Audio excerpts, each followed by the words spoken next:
అంటే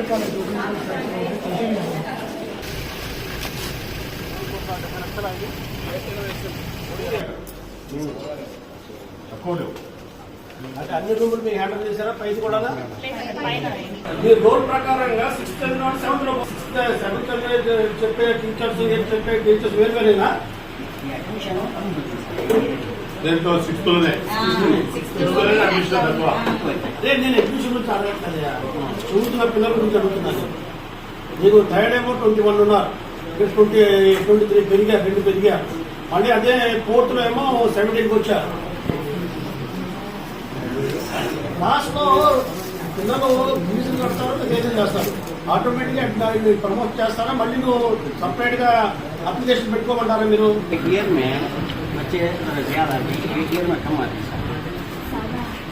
last year 60 ఎంతమంది ఉన్నారు? 21-22 చేశారు. అడ్మిషన్ తీసుకున్నా సెవెంత్ క్లాస్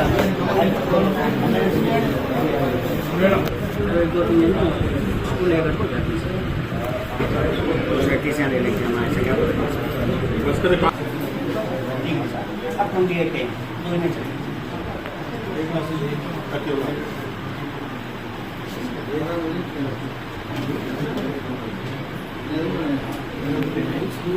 ఈరోజు ముఖ్యంగా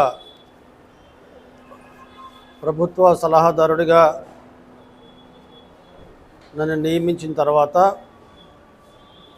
ముఖ్యంగా మైనారిటీ విభాగం విషయమై ఈరోజు ప్రొద్దుటూరు రావడం జరిగింది. ప్రొద్దుటూరు పరిసర ప్రాంతాలలో మైనారిటీల జనాభా బాగుంది. సుమారుగా 20 నుండి 25% మైనారిటీల జనాభా ఉంది. కాబట్టి ప్రభుత్వ పరంగా అమలు జరుగుతున్న సంక్షేమ అభివృద్ధి కార్యక్రమాలు ఏ రకంగా జరుగుతున్నాయి, అసలు స్థానికంగా ఉండే మైనారిటీ ప్రజానీకం ఏం కోరుకుంటున్నారు ప్రభుత్వం నుండి అని తెలుసుకునే నిమిత్తం ఈరోజు ఇక్కడ రావటం జరిగింది. ఇక్కడ వచ్చిన తర్వాత మరి ముఖ్యంగా మైనారిటీల కోసం విద్యా వ్యాప్తి కోసం విద్యా రంగంలో కూడా వాళ్ళు ముందుకు నడిపే విధంగా ఏవైతే విద్యా సంస్థలు ఉన్నాయో ఆ సంస్థలను చూడటం జరిగింది. ఇక్కడ primary, upper primary, high school, Urdu junior college మరి అన్ని స్థాయిల్లో ఉంది. పిల్లలు కూడా ఏదైతే నిర్దేశించిన సంఖ్యలో ఉండాలో ఆ సంఖ్య కంటే ఎక్కువ మంది పిల్లలు చదువుతున్నారు. అయితే ఈనాడు ఈ విద్యా సంస్థల్ని, ప్రభుత్వపరమైన విద్యా సంస్థలు నేను చూసిన తర్వాత వాళ్ళకి సరిపడ్డ తరగతులు లేవు, సరిపడ్డ వాష్రూమ్స్ లేవు, మరి సరిపడ్డ టీచరు ఉపాధ్యాయుల రేషియో కూడా తక్కువగా ఉంది. ఆడుకునే మరి గ్రౌండ్ కూడా లేదని కొందరు చెప్పారు. ఇవన్నీ కూడా ప్రభుత్వ దృష్టిలో పెట్టుకుని, నా దృష్టిలో పెట్టుకుని ప్రభుత్వ దృష్టిలో తీసుకురావడానికి నేను ప్రయత్నం చేస్తాను. అన్నిటికంటే ముఖ్యంగా వీళ్ళందరూ కూడా, ఇక్కడ ఉన్న వాళ్ళందరూ కూడా ఉర్దూ జూనియర్ కాలేజ్ ఉంది, డిగ్రీ జూనియర్ కాలేజ్ లేకపోతే మళ్ళీ ఇక్కడి నుంచి డ్రాప్అవుట్ అయిపోతాం. మేము దూరం వెళ్ళి, కడప వెళ్ళి, వేరే ప్రాంతంలో వెళ్ళి చదవాలంటే మాకు ఇబ్బంది అవుతుంది. కాబట్టి ఉర్దూ జూనియర్ కాలేజీని డిగ్రీ స్థాయికి పెంచి మాకు అవకాశం కల్పించండి కోరటం. ఇంకోటి ఏంటంటే రెసిడెన్షియల్ స్కూల్ కూడా ఇక్కడ పెట్టాలని ఇంతకుముందు ప్రతిపాదన ఉంది. ఆ ప్రతిపాదన మరి మా ప్రారంభంలోనే ఉండిపోయింది. కాబట్టి ఆ ప్రతిపాదన ప్రకారంగా బాయ్స్ కోసం, గర్ల్స్ కోసం ఒక రెసిడెన్షియల్ స్కూలు ఇక్కడ వాళ్ళ కోసమే కాకుండా చుట్టుపక్కల ఉన్న గ్రామాల వాళ్ళందరి కోసం ఒక రెసిడెన్షియల్ స్కూల్స్ పెట్టాలని మరి మన ముఖ్తార్ గారు మరి అదే రకంగా ప్రజా సంఘాలు కోరాయి.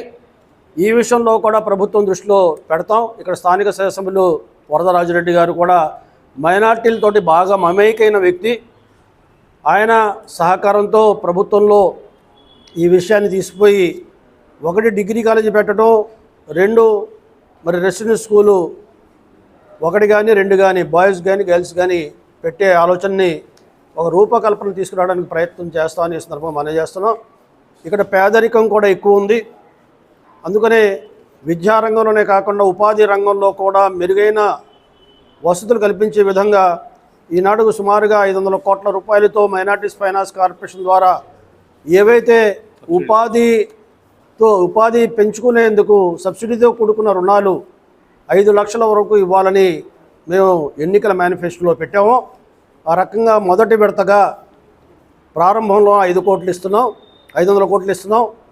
500 కోట్లు కాకుండా డిమాండ్ ఉంటే దాన్ని ఎక్కువ పెంచి కూడా ఇవ్వడానికి కూడా ప్రభుత్వం ముందుకు పోతుందని ఈ సందర్భం మనం చేస్తూ, ఏవైతే చేతుర్తుల వాళ్ళు కానీ చిన్న చిన్న వ్యాపారాలు చేసుకునే వాళ్ళు కానీ ఆర్థికపరమైన వెసులుబాటు కల్పించే ప్రయత్నం ఈనాడు చేస్తాం.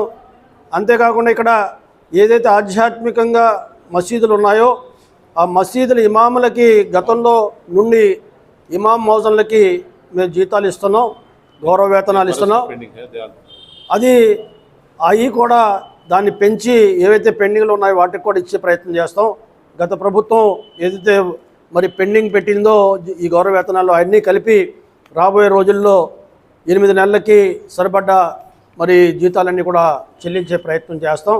ఈనాడు ఇక్కడ వక్ఫ్ ఆస్తులు కూడా ఉన్నాయి, వక్ఫ్ భూములు కూడా ఉన్నాయి, కొన్ని అన్యాక్రాంతమై ఉన్నాయి, కొన్ని మరి అలాగే ఖాళీగా ఉన్నాయి. వక్ఫ్ ఆస్తుల్ని ఏ రకంగా అభివృద్ధి చేయాలి, ఉన్న వక్ఫ్ ఆస్తుల్లో ఉన్న మరి ఆ స్థలాన్ని ఏ రకంగా కమర్షియల్గా మార్చాలి, కమర్షియల్గా మార్చి ఆదాయం పెంచి ఆ డబ్బుల్ని మరి సంక్షేమ కార్యక్రమాలకి విద్యాపరమైన కార్యక్రమాలకి వెచ్చించాలనేది ఈనాడు వక్ఫ్ బోర్డులో ఆలోచన చేస్తాను. కాబట్టి ఎక్కడైతే మార్కెట్ యార్డ్లో ప్రముఖమైన ప్రదేశాల్లో ఎక్కడైతే వక్ఫ్ ఆస్తులు ఉన్నాయో వాటిని అభివృద్ధి చేసే కార్యక్రమాన్ని కూడా అనతి కాలంలో ప్రారంభించబోతున్నాం. ఆ రకంగా మైనార్టీల్ని అన్ని రంగాల్లో సహకరించే దిశగా ఈనాడు ప్రభుత్వం ప్రయత్నం చేస్తుందనే విషయాన్ని ఈ సందర్భంగా మనం చేస్తున్నాం. మైనార్టీలకు ఇప్పటివరకు ఎంతవరకు లోన్ ఇచ్చారు? ఇప్పటివరకు మీరు అదే నన్ను అడగాల్సింది, నన్ను కాదు, వైఎస్ఆర్సీపీ వాళ్ళని అడగాలి. ఏమైంది అర్థం వినండి. ఉర్దూ అకాడమీని నిర్వీర్యం చేశారు, వక్ఫ్ ఆస్తుల్ని దోచుకున్నారు. కాబట్టి ఇప్పుడు మా ప్రభుత్వం వచ్చిన తర్వాత 12 లక్షల కోట్ల రూపాయలు అప్పుల ఊబిలో దించింది గత ప్రభుత్వం. 60,000 కోట్ల రూపాయలు సంవత్సరానికి వడ్డీ కడుతున్నాం. వచ్చే ఆదాయం తక్కువ, అప్పులు ఎక్కువ, వడ్డీలు ఎక్కువ. అయినా కూడా మైనార్టీస్ ఫైనాన్స్ కార్పొరేషన్ ద్వారా 500 కోట్లు మొన్నే జీవో ఇచ్చాం. ఈ ప్రభుత్వం వచ్చి 6 నెలలు అయింది, ఇంకా 4.5 సంవత్సరాల సమయం ఉంది. ఈ 6 నెలల్లో మీరు ఎంతమందికి ఇచ్చారంటే మేము సమాధానం చెప్పలేం. కాబట్టి రాబోయే రోజులు ఇస్తాం. ఈరోజు జీవో ఇచ్చాం 500 కోట్ల రూపాయలకి, రాబోయే రోజులు ఇస్తాం. శ్రీ కారంజ నరసింహ కాలనీ ప్రొద్దుటూరు. సెంటు కేవలం 1,20,000 మాత్రమే. రామేశ్వరం జగనన్న కాలనీ ప్రక్కనే. వెంటనే ఇంటి నిర్మాణానికి అనువైన స్థలం. మీ పెట్టుబడి అతి త్వరగా రెట్టింపు. పచ్చని చెట్లు, ఆహ్లాదకరమైన వాతావరణం, చుట్టూ డైమండ్ మెష్ ఫిన్సింగ్ గేట్. వేగంగా అభివృద్ధి చెందుతున్న 7,000 నిర్మాణాలు జరుగుతున్న 220 ఎకరాల జగనన్న కాలనీ ప్రక్కనే 30 అడుగుల రోడ్డు. ఉత్తర, దక్షిణ, తూర్పు, పడమర ఫ్లాట్లు. స్పాట్ రిజిస్ట్రేషన్ చేసుకున్న వారికి 5% డిస్కౌంట్. ఒకే వ్యక్తి 25 సెంట్స్ కొంటే 5% డిస్కౌంట్ మరియు ఉచిత రిజిస్ట్రేషన్. రామేశ్వరం థర్మల్ బైపాస్ నుండి కేవలం 5 నిమిషాల దూరం మాత్రమే. త్వరపడండి, పరిమిత ఫ్లాట్లు మాత్రమే కలవు. Shri Karanja Narasimha colony. Phone number 8121153383.